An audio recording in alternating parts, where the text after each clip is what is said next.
Magluto ko karon og humba, Bisaya style. Pork belly ni siya. Unya ako na ni siyang gibutangan og salt og paminta. Ang akong buhaton pakupsan usa nako siya.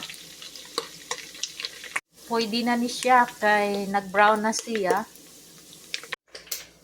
Mao ni siya ang ako ang ingredients. 1 and 1/2 cup water. 6 tablespoon of soy sauce. 1 can of pineapple juice. 3 tablespoon of vinegar.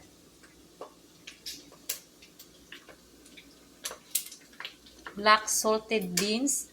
Kung ani siyang gihugasan aron dili siya parat.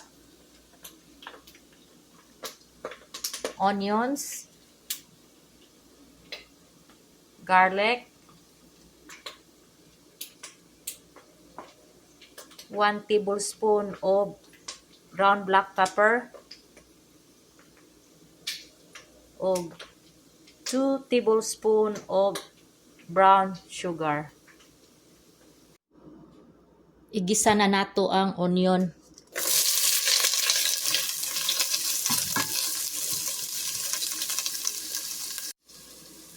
Isunod na nato ang garlic.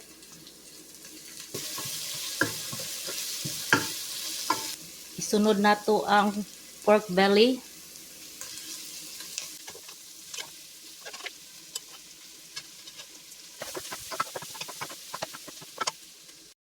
Butangan nato siya og vinegar, 3 tablespoon.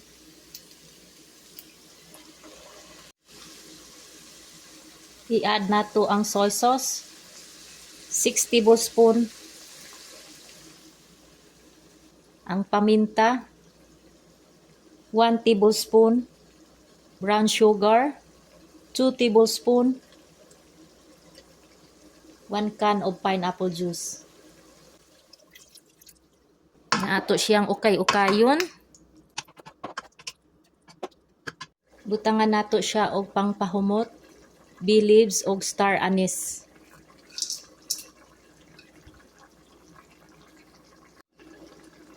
I-add nato ang water nga 1 and 1/2 cup.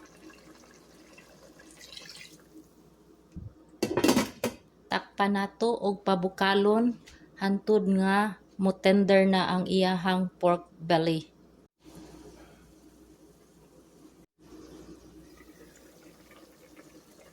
I-add nato ang salted black beans.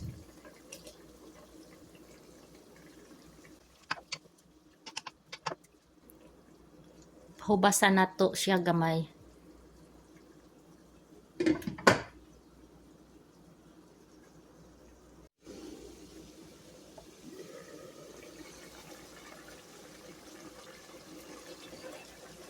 Luto na siya.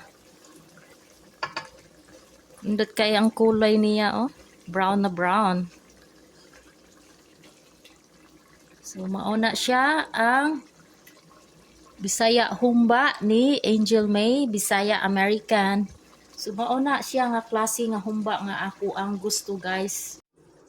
Naluto na ang ato ang humba nga Bisaya ni style. Sa kusina ni Ay Cabaw. So, tilawan nato ko no kung lami ba ni siya. Kuha siyang gibutangan og salted black beans aron nag-add siya og flavor. So, wala na po nag-asin-asin ani.